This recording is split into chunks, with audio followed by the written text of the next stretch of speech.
दोस्तों अस्सलाम वालेकुम रहमतुल्लाहि वबरकातुहू। मैं मोहम्मद पीर बख्श हशमती आप हज़रात की खिदमत में एक नई वीडियो पेश कर रहा हूं और आप हज़रात से गुजारिश करता हूं कि आप हज़रात इस वीडियो को शुरू से लेकर अंत तक ज़रूर देखें। इस वीडियो को बिना स्किप किए हुए देखें, वरना अगर आपने स्किप कर दिया तो हो सकता है इस वीडियो में कोई इंपॉर्टेंट चीज़ रह जाए जो कि आप जानने से आजिज़ रह सके, कासिर हो जाए। तो मैं गुजारिश करता हूँ कि आप हज़रात इस वीडियो को शुरू से अंत तक देखें और वीडियो अगर पसंद आए तो आप हज़रात लाइक कर दें और साथ ही साथ कमेंट बॉक्स में आप बता सकते हैं कि आपको वीडियो कैसी लगी या आप आगे चल के कैसी वीडियो देखना चाहते हैं। आप इसके बारे में हमें सुझाव भी पेश कर सकते हैं। तो दोस्तों मैं आपको बताना चाहता हूँ कि कुर्बानी के ताल्लुक से कि कुर्बानी का वक्त क्या है, कुर्बानी कितने दिनों तक की जा सकती है।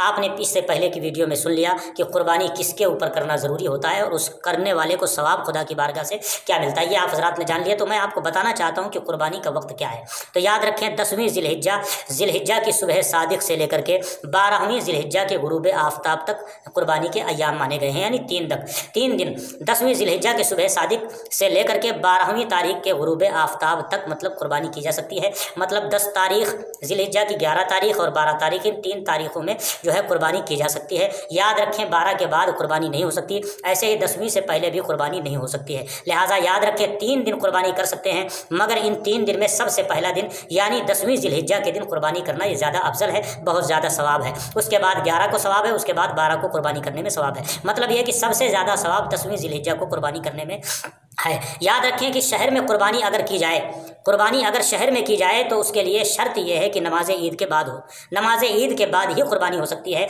देहात में चूंकि नमाज ईद नहीं होती इसलिए सुबह सादिक से जो है कुर्बानी की जा सकती है देहात में जहाँ ईद नहीं होती है।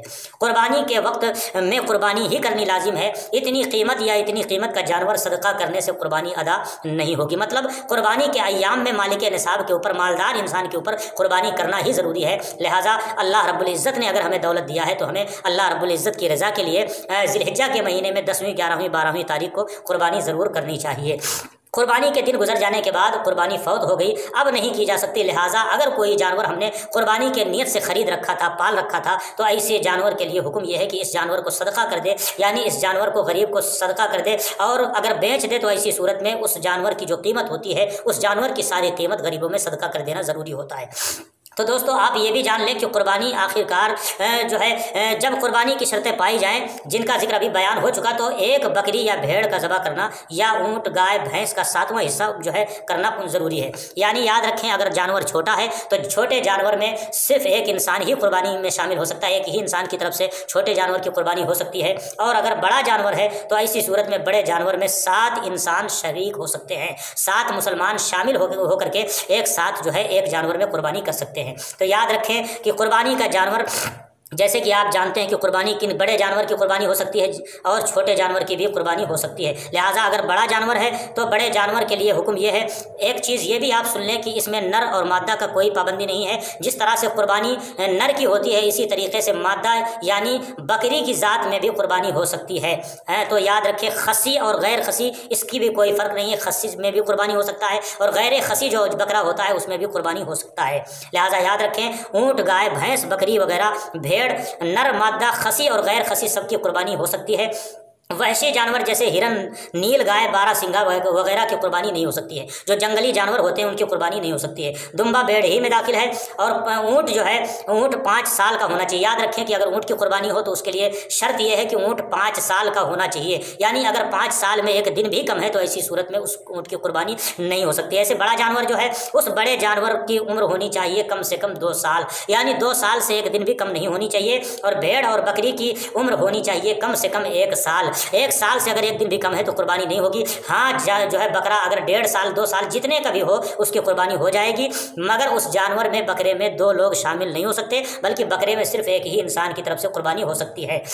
याद रखें कि 6 महीने का दुम्बा या भेड़ का 6 माह बकरा बच्चा, दुम्बा या भेड़ का 6 महीने का बच्चा अगर दूर से देखने में 1 साल का मालूम होता है तो उसकी 1 साल के दुम्बे की कुर्बानी शरीयत ने जायज़ करार दी है, यानी हो सकती है। मगर बकरा या बकरी की उम्र अगर 1 साल से कम है तो ऐसी सूरत में कुर्बानी नहीं हो सकती है। ये है। और याद रखें कुर्बानी का जानवर जो होना चाहिए मोटा ताज़ा अच्छा होना चाहिए, उसके अंदर कोई ऐब कोई नुक्स ना हो, जैसे लंगड़ा होना, लूला होना, बहरा होना, अंधा होना, ہونا, بہت زیادہ دبلا پتلا ہونا یہ عیب نہیں ہونا چاہیے. اگر تھوڑا سا عیب ہے تو قربانی ہو جائے گی مگر مکروہ ہوگی, اور اگر عیب زیادہ ہے تو ایسی صورت میں قربانی اس جانور سے قربانی نہیں ہو سکتی ہے. لہٰذا میں امید کرتا ہوں کہ انشاءاللہ تبارک و تعالیٰ آپ کو بات سمجھ میں آئی ہوگی. مسئلہ ہے کہ منڈا جس کی پیدائشی سینگ نہ ہو, ایسا جانور, ایسا بکرا جس کے پیدائشی سینگ نہیں ہے, یعنی پیدائشی سینگ نہیں ہے, تو اس کی قربانی جائز ہے. قربانی جائز ہے البتہ اگر سینگ تھے مگر ٹوٹ گئے ہیں اور ٹوٹے بھی ہیں تو گودے کے اندر سے پورا نوچ کر کے نکل چکا ہے, ٹوٹ گیا ہے, تو ایسی صورت میں قربانی جائز نہیں ہے. اور اگر اس سے کم ٹوٹا, جیسے سینگ کی نوک ٹوٹ گئی ہے, تو ایسی صورت میں اس میں کوئی خرابی نہیں ہے, یعنی ایسے جانور کی قربانی کرنا جائز ہے. اندھا یا لنگڑا یا کانا یا بے حد دبلا یا کان کٹا ہوا یا جو ہے دم کٹا ہوا جس کی پونچھ کٹی ہو, یا تھن کٹا ہوا یا تھن سوکھا ہوا یا ناک کٹا, یا پیدائشی بغیر سینگ کا, یا ایسا کوئی جانور ہو جس کے اندر نہ نر ہونے کی نشانی ہو نہ مادہ ہونے کی نشانی ہو, ان سب جانوروں کی قربانی شریعت میں جائز نہیں ہے. لہٰذا میں امید کرتا ہوں کہ انشاءاللہ تبارک و تعالیٰ آپ نے یہ بھی جان لیا کہ آخرکار قربانی کن کن جانوروں کی ہو سکتی ہے, اور ان جانوروں کے اندر کوالٹیاں کیا ہونی چاہیے, ساتھ ان جانوروں کی عمر کیا ہونی چاہیے, یہ بھی آپ حضرات نے سماعت کیا. دعا ہے اللہ رب العزت کی بارگاہ میں کہ پروردگار عالم ہم تمامی مسلمانوں کو اپنی رضا کے لیے, اپنی خوشنودی کے لیے اللہ تعالی ہم تمامی مسلمانوں کو اپنی طرف سے قربانیاں پیش کرنے کی توفیق عطا فرمائے. دوستوں میں آخر میں یہ بات بتانا چاہتا ہوں کہ لوگ ہمارے نبی صلی اللہ علیہ وسلم کو معاذ اللہ بے بس کہتے ہیں, مجبور کہتے ہیں, اور کہتے ہیں کہ نبی کائنات صلی اللہ علیہ وسلم کو کوئی اختیار نہیں ہے, کوئی تصرف نہیں ہے. میں آپ کو بتانا چاہتا ہوں کہ یاد رکھیں قسم خدا کی, میرے مصطفیٰ کریم صلی اللہ علیہ وسلم کو اللہ تبارک و تعالیٰ نے شریعت میں بھی رد و بدل کرنے کی اللہ نے جو ہے اختیار دیا ہے, اللہ نے پاور دیا ہے. اگر میرے آقا چاہیں تو حلال کو حرام بتا سکتے ہیں, حرام کو حلال بتا سکتے ہیں. یہ اختیار اللہ تعالیٰ نے میرے مصطفیٰ صلی اللہ علیہ وسلم کو عطا فرمایا ہے. تو یاد رکھیں, ایک صحابی رسول نے حضور علیہ الصلوۃ والسلام کی خدمت میں یہ بات بتائی کہ یا رسول اللہ, میں نے نماز عید سے پہلے ایک جانور جو ہے میرے پاس بکری کا بچہ تھا 1 سال کا, میں نے اس کی قربانی کر دی ہے, تو اے اللہ کے نبی کیا میری قربانی خدا کی بارگاہ میں قبول ہو سکتی ہے؟ میرے مصطفیٰ کریم صلی اللہ علیہ وسلم نے ارشاد فرمایا کہ نہیں, اے میرے غلاموں, اے میرے صحابہ, قربانی نماز عید الفطر عید الاضحیٰ کے بعد ہونی چاہیے. اگر قربانی پہلے کر لی گئی ہے تو خالص گوشت ہے, یعنی اس میں قربانی کا کوئی ثواب نہیں ملے گا. تو اس صحابی رسول نے عرض کیا یا رسول اللہ پھر میں کیا کروں, میرے پاس تو کوئی دوسرا بچہ نہیں ہے. ہاں یا رسول اللہ, میرے پاس جو ہے ایک 6 مہینے کا بچہ ہے, بکری کا بچہ ہے, کیا میں اس کی قربانی پیش کر سکتا ہوں؟ تو یاد رکھیں شریعت کا اصول یہ ہے, شریعت کا قانون یہ ہے, شریعت نے بتایا کہ اگر بکرا ہے یا بکری ہے تو اس کی عمر 1 سال ہونی چاہیے کمپلسری. اگر 1 سال سے 1 دن بھی کم ہے تو ایسی صورت میں قربانی نہیں ہو سکتی ہے.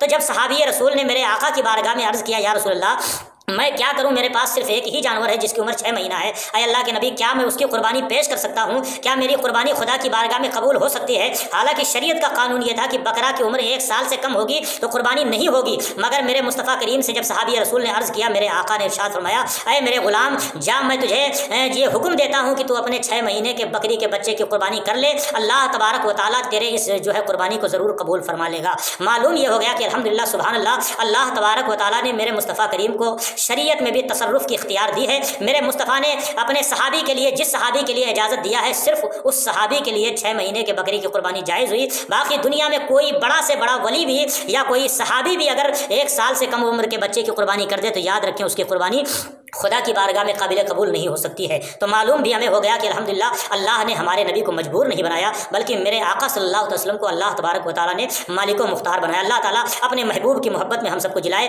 محبوب کی محبت میں سلائے, اور اپنے محبوب کی محبت میں اللہ تعالیٰ ہم تمامی مسلمانوں کا خاتمہ نصیب فرمائے. السلام علیکم ورحمۃ اللہ وبرکاتہ. فوراً سبسکرائب کیجئے, ساتھ ہی بیل آئیکن پر کلک کریں تاکہ مزید آنے والی ویڈیو جہاں وقتاً فوقتاً آپ کے لیے اس چینل پر اپلوڈ کرتے ہیں وہ آپ کو وقت پر ملتی رہیں اور آپ ان سے مستفید ہوتے رہیں. اگلی ویڈیو تک ہمیں دیجیے اجازت, اپنا خیال رکھیے گا. اللہ حافظ.